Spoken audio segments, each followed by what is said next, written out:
La parole est à notre collègue Pierre Médevielle pour le groupe Les Indépendants, République et Territoires. Monsieur le Président, Monsieur le Ministre, ma question porte sur les crises concomitantes de l'agriculture et de la pêche. Tout d'abord, mes pensées vont bien sûr vers la famille Sonac, si durement éprouvée. Comme prévu, le blocage de l'A64 sur mon département, initié par des éleveurs victimes de la crise bovine MHE, est en train de se généraliser à l'ensemble du pays. Nos agriculteurs, nos éleveurs ne peuvent plus vivre de leur métier. Devant tant de désespérance, des mesures concrètes et immédiates sont aujourd'hui indispensables. Le gel du prix du GNR à un niveau acceptable pendant 3 ans permettrait aux exploitants les plus durement touchés de se refaire une trésorerie. Envisagez-vous cette option ? Aujourd'hui, le bashing agricole et l'inflation normative ne sont plus supportables. L'agriculture doit devenir grande cause nationale pour 2024. Que dire maintenant de la décision ahurissante du Conseil d'État revenant sur l'arrêté dérogatoire du gouvernement et qui se résume à une interdiction de la pêche pendant 30 jours dans le golfe de Gascogne. Les pêcheurs ont subi cet hiver de nombreuses tempêtes les obligeant à rester à quai. Cette nouvelle punition les met dans une situation tout à fait insupportable. Alors que la gestion des quotas de pêche et de la ressource halieutique ont été déléguées à Bruxelles, le Conseil d'État est-il vraiment compétent pour prendre ce genre de décision ? La réalité des faits, c'est qu'il n'y a jamais eu autant de dauphins dans le golfe de Gascogne, dont personne ne souhaite la mort, évidemment.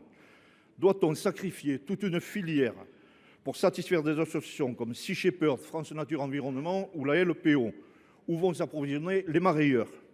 L'écologie punitive a fait suffisamment de dégâts dans notre pays. Tournons vite la page. Monsieur le ministre, nos territoires et nos ports sont en détresse absolue. Ne pensez-vous pas qu'il faut en urgence penser au chevet de ces filières, sous peine d'abandonner toute ambition en matière de souveraineté alimentaire ? Pour vous répondre, la parole est au ministre de la Transition écologique, Monsieur Christophe Béchu.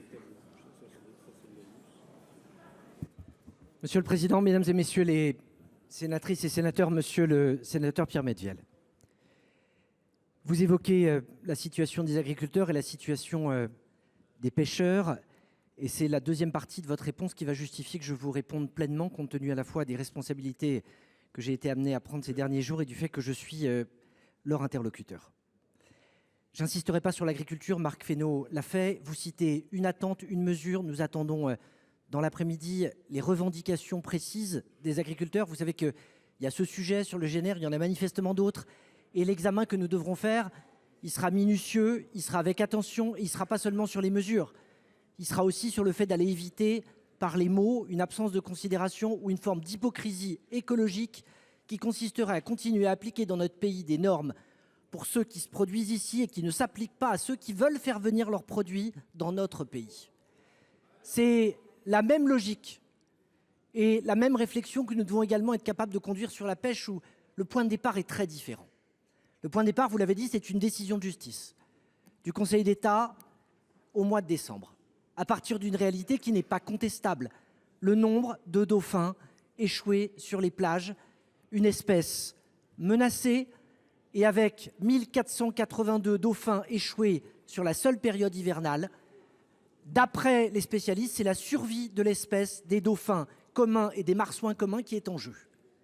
À partir de ça, une position de compromis consistant à imaginer un dispositif de conciliation a été mis en place avec des dérogations. Le Conseil d'État a annulé ces dérogations et il l'a fait avec un délai trop bref pour que nous puissions faire autre chose que d'appliquer strictement cette mesure.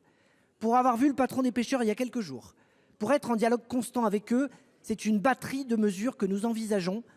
D'abord, dans l'urgence, pour faire en sorte d'assurer des indemnisations qui ne mettent personne sur le carreau. Ensuite, d'équité, pour éviter que des navires non français ne viennent pêcher dans nos eaux. Enfin, de contrôle. J'aurai l'occasion d'y revenir à l'occasion de la prochaine QAG de cette séance. Quelques secondes, Monsieur Médevielle. Monsieur le ministre, merci de votre réponse, mais ne laissons pas la situation s'envenimer. Le temps des réponses concrètes est arrivé.